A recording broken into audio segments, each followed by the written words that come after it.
go no, Anna, let's go.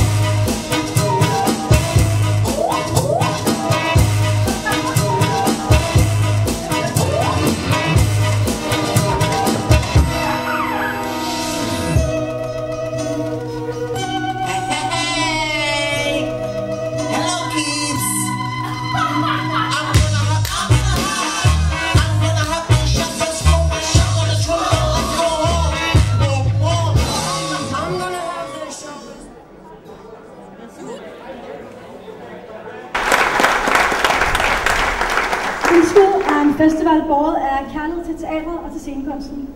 Som noget nyt i år, så bliver en af forestillingerne på festivalen tegnsprogstolket.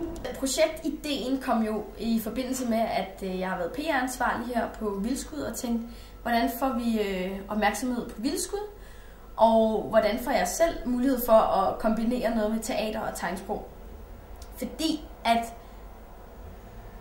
hvornår er det, at døve har mulighed for at gå i teateret? Hvornår har de mulighed for at komme ind og se dansk teaterkunst?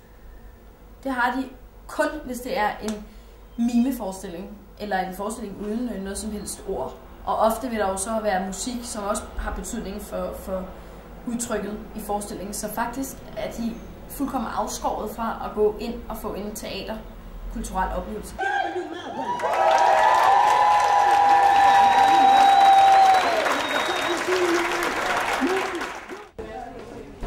Velkommen til fredagens første forestilling her på Vildskud. Det er rigtig dejligt at se så mange, og jeg kan også godt love, at I godt kan glæde jer. Helt unikt med den her forestilling er, at vi har døvetolket på den på en meget speciel måde, som I vil opleve, når I kommer ind. I den forbindelse så er der afmærket nogle stole i venstre hjørne til døve, fordi det er der, man ser bedst fra. Der er 3 personer med i forestillingen, og der er en mand, der hedder Benjamin. Og så er der en pige, der hedder Maja. Og Sille. Og så er I klar over det. Godt. Nu ved jeg, at de er rigtig godt varmet op derinde, så derfor synes jeg også lige, at vi skal varmes lidt op, inden vi går ind. Så derfor så synes jeg lige, at vi skal give Lille Lap en rigtig stor hånd, før vi går ind. Jeg synes ikke på noget tidspunkt, man sådan var forstyrret af det, til betragtning af, at vi kun havde sådan en gennemspilning med dem. Det var ikke træls, at de var der overhovedet. Det var, som du også sagde. Jeg troede, det ville være vildt distraherende, når man ikke ville kunne lade være med at kigge sig over skulderen og blive forvirret over det. Men det var det selv. Men som du selv sagde, det var sådan en lækker støtte at have på en eller anden måde. Jeg tror bare, altså ligesom man abstraherer fra, at der er en af publikum, så synes jeg også, man sådan abstraherer fra, at de er der. Fordi de lige så meget bliver et element af scenen. Altså. Jeg blev i hvert fald overhovedet ikke generet af det. Nogle gange kunne det faktisk en ovenikøbet være en fordel, at man ligesom var 2, der talte.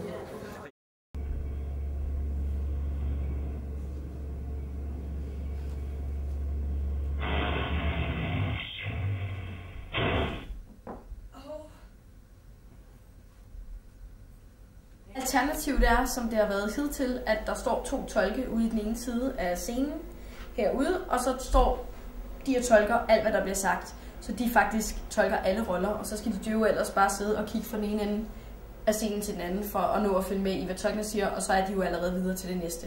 Så det er ikke en oplevelse, der er specielt udbyttesrig som døv. Og med udgangspunkt i det, så tænkte jeg, at hvis man skal formidle en teaterforestilling på tegnsprog til døve, så er vi nødt til at være på scenen og skyggetolke. Jeg forstår ikke, hvorfor den her den ikke virker, altså. Og hvorfor der ikke kommet nogen nu?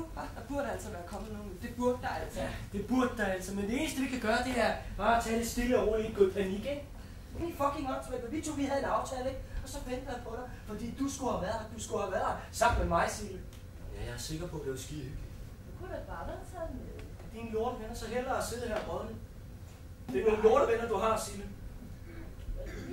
Ja, det gider jeg faktisk ikke. Jeg gider at sidde herhjemme og vente. Jeg gider at forberede middag og overraskelser og gøre mig ud af, ikke? Du har dummet mig, og jeg har været en dårlig kæreste, men... Kan vi ikke snakke om det i morgen? Det er jo i morgen. Så lidt senere i morgen. Altså først så startede vi med at vælge de grupper ud, som vi tænkte kunne være interessante og tegnsprogstolke. Og det var jo selvfølgelig noget med at kigge på, hvilke nogle grupper har færre skuespillere med. og hvilke grupper har en historie og en fortælling, som er sådan nogenlunde til at gå til, uden at det bliver avantgarde, og uden at der ikke er så meget historie, men hvor det mere er sådan en performance. Det har været vigtigt for os, at der har været en historie i det, som har kunne formidles på tegnsprog. Okay, vi prøver noget andet. Forestil dig, du har alt ansvar for magasinets herrebil. Hvad skal der ske? Jeg vil sige, det er en ekstra visuel gevinst til en forestilling at få skyggetolke på, hvis skyggetolkene selvfølgelig gør det ordentligt og er dygtige skuespillere i forvejen. Fordi det kræver virkelig en indlevelse, og det kræver en forståelse af karaktererne for at kunne gøre det, for ikke at komme til at overfortolke noget og gøre det loyalt. Det er den dyreste fra magasin. Altså til når du skal ud, ikke, så kan du lige nå at bruge det. Men den skynder jeg mig da lige pakke væk, for du skulle jo. Okay. Her. Tak. Det er til far. Folk har været helt vilde med det. Ja. Folk har kun synes, det var mega flot og spændende. Og været med til at give et ekstra lag i forestillingen. Altså. Ja.